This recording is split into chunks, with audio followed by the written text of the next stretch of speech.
At last, a voice for the people who pay big government's bills, not those who make big government's bills. You are listening to Speaking of Taxpayers here on Gimme Radio. Our show is sponsored by the 362,000-member National Taxpayers Union. I am your host, Pete Sepp. And Natasha, Altamirano. Welcome to the latest edition of Speaking of Taxpayers.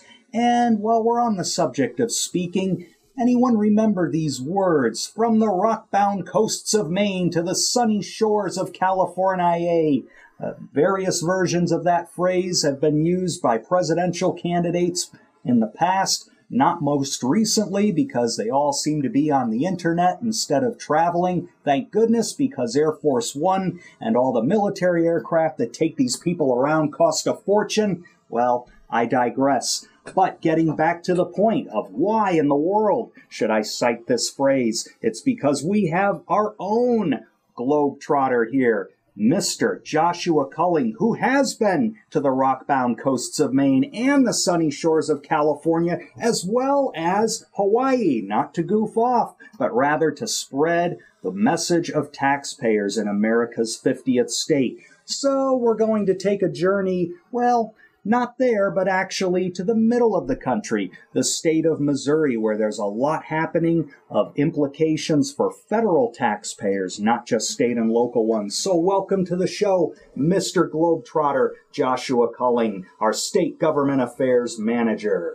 Thank you, Pete. It's nice to actually be in the office for a change as opposed to in airports and train stations across this great country. Yes, doing his own version of that Steve Martin film, Planes, Trains, and Automobiles. Some of our Gimme Radio listeners may remember that little screen gem from the 80s. But onward to the very serious topic of the day. Explain to us what's going on in Missouri with these stimulus funds that are flowing out of Washington, D.C. Well, as you know, in February, President Obama signed the $787 billion stimulus package. A huge part of that package was a bailout of state governments. Over 45 governments currently are facing some sort of budget deficit, and rather than cut spending, they've looked to a mixture of increasing taxes and asking the federal government to bail them out. So in Missouri, they got about $2 billion to do just that, and they were all set on approving $2 billion of brand new spending projects, and kind of at the 11th hour, the House Republican leadership said, wait a minute, let's use $1 billion of this money to enact some serious tax reform. So they proposed a 0.5% cut in the top income tax rate for a temporary 2-year period. It's one of the only instances that I know of at the state level where a legislature is actually using that money to cut taxes rather than for new kind of wasteful spending projects. Fascinating. Now, obviously, temporary tax cuts are not the ideal thing. We would love to see these things ensconced in permanent policy because, as we all know, tax competition among states can be at its best when permanent policies are enacted to lure businesses to within their confines, or people, or both, or at least keep people and businesses from moving out. But, folks, this is a major development in the battle over stimulus funds because, in this instance, the money is not being squandered on make-work pork barrel projects. It's actually being given back to the taxpayers who are currently hurting just trying to pay their own bills. That's right, Pete. Even if the temporary relief is not going to spur permanent economic growth, families in Missouri, including our 7,300 members, will have more money in their pockets during these tough times. Yeah, that's true. And, one thing I would say is, just as kind of a side note, people tend to see top income tax rate cuts and say, well, that's an income tax cut for the rich. And in most cases, we say, well, most small business owners who create the jobs in the state, they earn the top income threshold. But in Missouri, it's kind of a unique case because that top income tax rate, which is currently 6%, kicks in at $9,000 of income. So it's below the poverty line. So this is an income tax cut essentially for all taxpayers in the state. Incredible. And you know, it might not be as rare as we often think when you take a look at some of these state tax codes. I believe the top income tax rate in the District of Columbia kicks in somewhere in the $20,000 to $30,000 range. In Maryland, it was somewhere around 50 or 60 until a recent income tax increase rejiggered all those tables. But you're likely to find a fair number of states where the top rate is paid at a relatively low income level. That is because, folks, those rates are not indexed for inflation like the federal tax system has been roughly since 1985-86. Many states have never indexed their tax brackets for inflation. The state of Ohio was a good example. When they enacted their income tax in the early 1970s, no indexation. It got so bad to the point where minimum wage earners were being threatened with paying the top tax rate. So that's something important to watch out for in your states, Gimme Radio listeners. Ask your state tax officials, do you index the tax system for inflation, or are you going to let the cost of living make millionaires of us all for tax purposes and leave us broke after tax time? The House Republicans package also includes not just tax relief, but it would use some of the stimulus funds to create a rainy day fund. Is that correct, Josh? Yeah, it would set aside, I'm not sure in the exact amount, but some $500 million. $500 million of the stimulus for a rainy day fund, so that in the future, during kind of budget shocks like they're experiencing now, they have a little bit of money set aside. It's a really fiscally prudent way to address future budget problems. Interesting. I wonder if that could be translated for action into a lot of other states. Okay, say you're meeting resistance to reducing taxes permanently or giving rebates from the stimulus funds. Who could argue with putting away some of this money for rainy day circumstances or trying to pay down existing debt? After all, this stimulus package is being conducted with borrowed federal money. That just means higher taxes for future generations down the line. States should avoid this pattern, and if they choose to accept stimulus funding, setting some of that aside could possibly offset some of the worst effects of the federal borrowing that will impoverish future generations. So you're doing your youngest citizens and your yet-to-be-born citizens a favor. Sure, and I think it's important to emphasize that those rainy day funds should be protected. I mean, a lot of times what you'll see is 1 year, politicians will put aside a lot of money for the future and pretend to be fiscally responsible, and then the next year when they need more money to build huge suspension bridges and whatever new spending projects they deem necessary, they raid that fund when it's not a rainy day. Interesting. And I heard that there are still some governors at least trying to hold out against pressure from Washington to force them to spend stimulus money. They're saying, wait a minute, we don't want these kinds of strings-attached funds that will not only make it difficult for our state to properly structure our programs in the future, but again, will impoverish other generations of taxpayers in the future. Who do we have in that category right now? The two leaders in that movement are Governor Sanford in South Carolina and Governor Perry in Texas.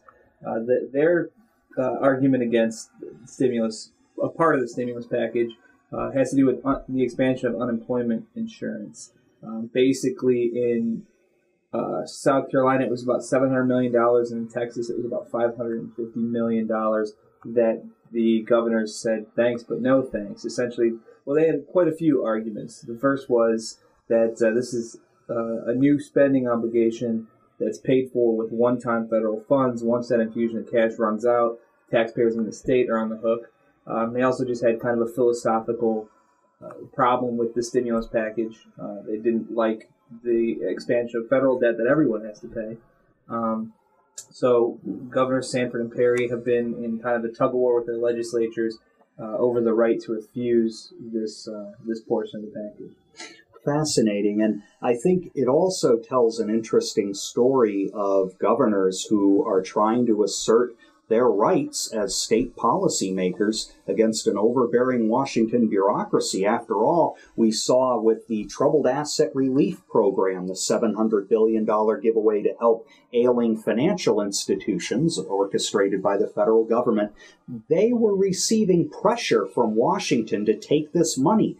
Solvent institutions, or ones that are fairly solvent, were saying, we don't want the federal government dictating who's on our boards of directors, what we invest in, so on and so forth. Federal capital standards are enough regulation. They should be more than enough to protect taxpayers from future bailouts. And banks who said this to Uncle Sam were told, no, you better take this money. We don't care if you want to remain independent. And now we're seeing the results of these problems. The fact that the federal government is trying to get common stock in some of these financial industry companies, that could mean big trouble, folks, basically a nationalized banking system for the near future. So this is all tied together, and much of what can be changed with all of these lousy policies has to do with the states rather than the federal government. Yeah, well, the road to hell is paved with good intentions, and I don't doubt that the federal government thinks that what they're doing both in the private sector with the auto industries and the banks, and then with state governments, they think that that's the best thing to do, to stabilize the economy. But you look at the government running Chrysler and some of these other auto industries, they don't know what the heck they're doing. Government is not an expert at running auto industries, and the government is not an expert at running the state of South Carolina. They don't know, they're not familiar with that state government. So apart from the taxpayer obligations down the road, it's just a 10th Amendment issue for Governor Sanford and Perry. They believe in states' rights, and they'll run their own state as they see fit. The last thing they want is, the Obama administration parachuting into their state capitals and telling them how the best way to run their government. Yeah, and they're doing that with bags of money, so they need awfully big parachutes. Well, that just about wraps up this segment of Speaking of Taxpayers. Thanks for joining us, Josh, before you jet off on another trip, and we'll see you in a couple weeks, hopefully. Sounds good. Thanks for having me, as always. The Traveling Man, NTU State Government Affairs Manager Josh Culling, folks. And in this segment, we're going to discuss the newest proposal from the Obama administration concerning overseas tax havens. Are they really tax havens, or are they simply refuges from the tax hell that is the United States corporate tax system? That's what we're going to discuss here. President Obama has said he wants to tighten the restrictions on overseas tax shelters. He wants to end something or substantially modify something called earnings deferral. He wants to substantially rework the foreign tax credit. And there might be a boon to corporations in that he wants to make the research and experimentation tax credit permanent. That's a very valuable thing for outfits here who are trying to develop new products and services. But overall, this looks like bad news, not only for businesses, but for taxpayers and consumers at the individual level as well. Is that not right, Natasha? That's correct, Pete. Before we discuss more of President Obama's proposal, I think we should talk about first some background on how the U.S. corporate tax rate compares to other countries. American corporations face an average burden of nearly 40%, but that's compared to just about 30% in countries such as France, Sweden, and the Netherlands, which aren't really known for their free market systems.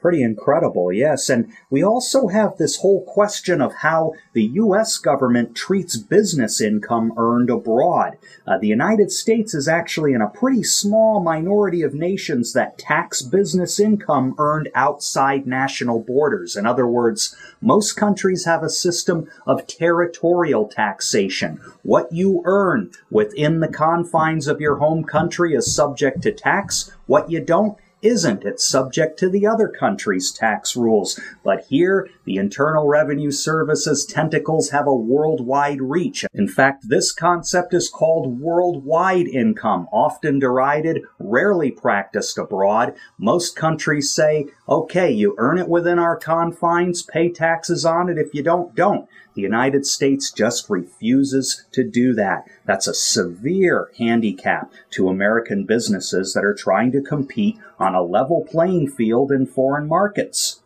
Even the mere act of filing taxes in the U.S. is burdensome. Based on information collection budget statistics, the income tax on corporations, not including small business or sole proprietorship, extracted 3.2 billion hours of paperwork compliance last year. Now, with those 3.2 billion hours of paperwork compliance comes a lot of costs. Obviously, these firms have to pay often very high-priced accountants and bookkeepers, even tax attorneys, to figure out exactly how they're supposed to satisfy their tax liabilities. We estimate that the overhead cost of all these hours is about $159.4 billion. If you want to compare that, for example, to the amount of corporate income taxes collected in fiscal year 2008, that compliance cost eats up 54% of what the corporate income tax raises. An incredible amount. If you want to take a look at the current fiscal year, when corporation tax receipts are down, it's an even bigger share. The compliance burden is equivalent to almost 90% of the estimated corporate tax collections for the current fiscal year on the federal level. So, for President Obama and members of Congress who think that big businesses aren't paying their fair share and that they can afford to pay more, they should realize that there is an exported burden on corporations just to comply with the system. That's an overhead cost that's just the same as actually having to pay out the taxes. Another study conducted this year by the accounting firm PricewaterhouseCoopers and the World Bank found that the U.S. ranks an embarrassing 65th worldwide out of 181 countries surveyed for time spent complying with corporate tax filings. And see, this is another problem, once again reminding us of our lack of international competitiveness in the existing tax system. If we are already 65th out of 181 countries in terms of time spent complying with corporate taxes, that means a lot of our competitors are making it simpler for businesses to pay so they can concentrate on growing their outfits, hiring more people, making more money, helping more shareholders to realize their dreams for education and retirement. This World Bank study with PricewaterhouseCoopers looked at the tax compliance burdens faced by a hypothetical flower pot manufacturer and retailer with 60 employees, still a fairly small business. A company in the U.S., according to this study, would spend 187 hours filing taxes. If you go to a place like Hong Kong, for example, it'd be only 80 hours. If you went to France, it would be 132 hours. Here again, the United States is behind France, not only in terms of the actual corporate tax burden, but the corporate filing burden as well. And this administration feels that it can increase both of those burdens? Not a chance, especially not in this sagging economy. So, what would the administration's proposal do? Well, it calls for reforming deferral rules to curb a tax advantage for investing and reinvesting overseas. Well, deferral is simply the act of keeping earnings in foreign bank accounts abroad because the U.S. tax rate is so high and the income was earned abroad that they can't afford to bring it home and still be able to keep their companies going at a profitable rate that satisfies their workers, their shareholders, and their managers. This is not a tax advantage. It's just a recognition that multinational firms are at a disadvantage when it comes to tax rates and income classification rules here in the United States. Policies like the Obama administration is recommending also could have the effect of a tariff, almost like a trade war. When you gut foreign tax credits, when you gut earnings deferral treatment, you're discouraging foreign investment in other countries. In other words, U.S. firms will be less encouraged to do business abroad. They will shrink back. The administration says, well, this is a good thing. We want to bring back jobs to the United States that have been outsourced overseas. Problem with that argument, number one, is that the jobs weren't outsourced. They were chased out of the country by these lousy tax policies. But the other problem is, of course, these tax policies cause a contraction of U.S. investment abroad by deliberate acts of policy. Many countries where this investment is occurring will regard this as nothing more than protectionism, an attempt by the United States to build a wall from other foreign countries investing here, and they may very well retaliate with their own tax policies. Kind of ironic that tax policies could very well result in a trade war that will cost jobs not only in countries abroad, but here. We are an interconnected economy. Many of our firms, especially aerospace firms, are among the last manufacturers here in the United States with substantial employment bases, and they have a lot of foreign subsidiaries and do a lot of business with foreign countries. That kind of business could be choked off if the Obama administration's plan goes into effect, and we could see lots more job losses here.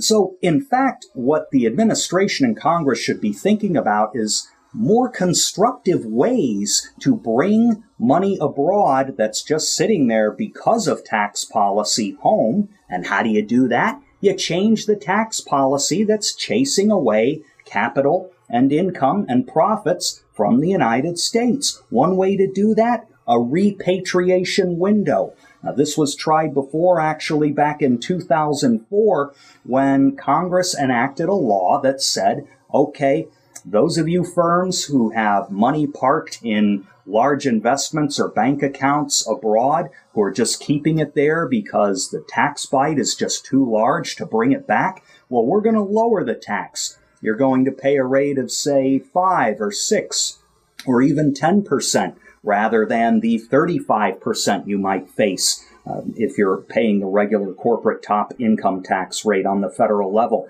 And so this resulted in hundreds of billions of U.S. business dollars flowing back into the country. It can happen again. It would be a fantastic stimulus for America's economy. And most importantly, it would help to end the distortion that certain high tax policies create, virtually forcing businesses to park some of their money abroad, because if they bring it back, they could face total ruin financially just because of the tax system. Policymakers need to think about the implications of the Obama plan very carefully and concentrate instead on reforms over the short and long term that will aid the country, like repatriation, like cutting corporate tax rates, like converting our treatment of worldwide income into a territorial taxation system. All of this sounds incredibly complicated, but it boils down to this. There's no substitute for restructuring and simplifying the business tax system, closing so-called loopholes, paying more IRS agents to crack down on tax shelters, removing various tax credits, and earning deferral provisions will make the situation worse. Members of Congress on both sides of the aisle, Democratic and Republican, are viewing this proposal now. Some are accepting of it, some are skeptical. We hope the skepticism will increase and that Congress will take the right direction with this proposal, which is to dump it by the side of the road and look for something better. What would you say to that, Natasha? I would agree with that, Pete.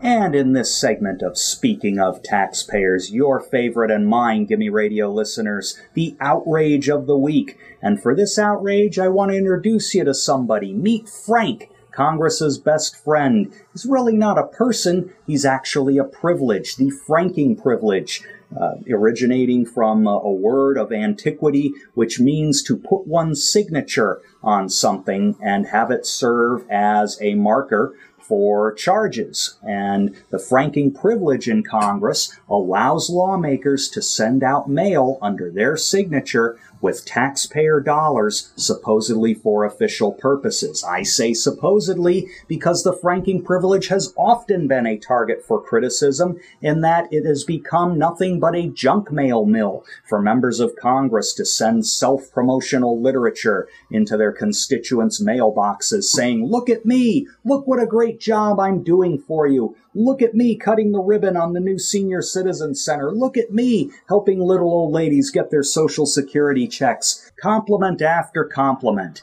This mail rarely has much of newsworthy value, at least according to a lot of the constituents who get it. So what's the outrage here? What's new about this? Well, even during this recession, even during a point where the federal government is running up debts that will burden our children and grandchildren with untold problems of higher taxes, they increased the budget for the franking privilege for 2010 by almost 15%. They're increasing the members' representational allowances in the House of Representatives from which the franking expenditures occur. A 15% increase. Sound like a lot, Natasha? That does sound like a lot, Pete. And I think it's interesting that the reason given is that it's because 2010 is an election year. Yet I thought that there were some rules in place that would prohibit lawmakers from using franking privileges to serve election purposes. Yeah, there certainly are, which makes this all the more shameful. Members of Congress are restricted to using the franking privilege for things like newsletters, individual letters, circulars regarding town meetings, but it all has to be official business. There are specific rules saying you can't have something on your mailing that says, "Re-elect me." You can't talk about the election except in the context of registering to vote.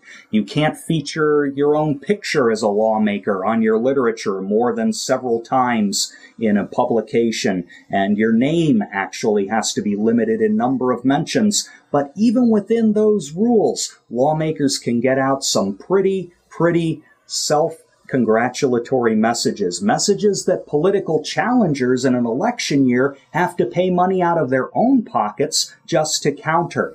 This is just an incredibly naked admission that members of Congress abuse the franking privilege for electoral purposes, even though the rules say they can't. This sends the worst possible message, not only to the taxpayers, but to the electoral system as a whole. And again, we quote, "The request that is being released by the Chief Administrative Officer of the House is saying they want an increase of $90 million, 15% in House members' allowances, quote, due to the election year cycle, unquote." An incredible admission of guilt that these expenditures are often being used simply to finance incumbency in office. If that isn't outrageous in a time like this, or any time for that matter, I don't know what is. And if you're suitably outraged about the way members of Congress are spending your tax dollars to feather their own nests, we have a way for you to get active. And if you want to keep them from feathering their own nests, all you have to do is fly here to the National Taxpayers Conference coming up June 11th through 13th in Crystal City, Virginia, right outside Washington, D.C. You have some details, Natasha. That's right, Pete. You mentioned the dates. It's June 11th through 13th here just outside D.C.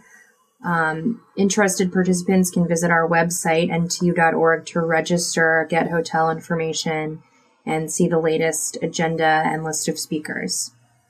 Incredible event. You're going to have a great time if you join us here in the Washington, D.C. area. You're going to get sessions on how to form a taxpayer group, how to stay in touch with your members of Congress and state lawmakers, how to lobby, how to deal with the media. If you're not that ambitious, if you don't want to form a community level group, you'll still get great tips on how to be simply a more active citizen, an engaged taxpayer. And one taxpayer can make a difference, especially when he or she bands together with millions of taxpayers, just like we saw a few weeks ago in the Tea Party protests. This is the natural continuation of those Tea Parties. We want to have an ongoing Tea Party in this nation until our leaders give us back the government we once owned. And the way we do that is to band together through events like National Taxpayers Conference and learn how to resist big government.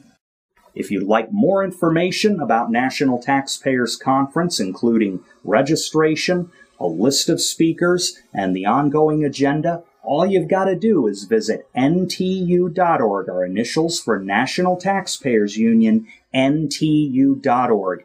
Don't forget to join us soon for that conference. Don't forget to register because the rates are going to go up very shortly. That about wraps it up for this edition of Speaking of Taxpayers. Always remember, you have the power to fight the power if you speak truth to power. And we speak truth to power every week here on Speaking of Taxpayers. I'm Pete Sepp. And Natasha Altamirano. On behalf of the 360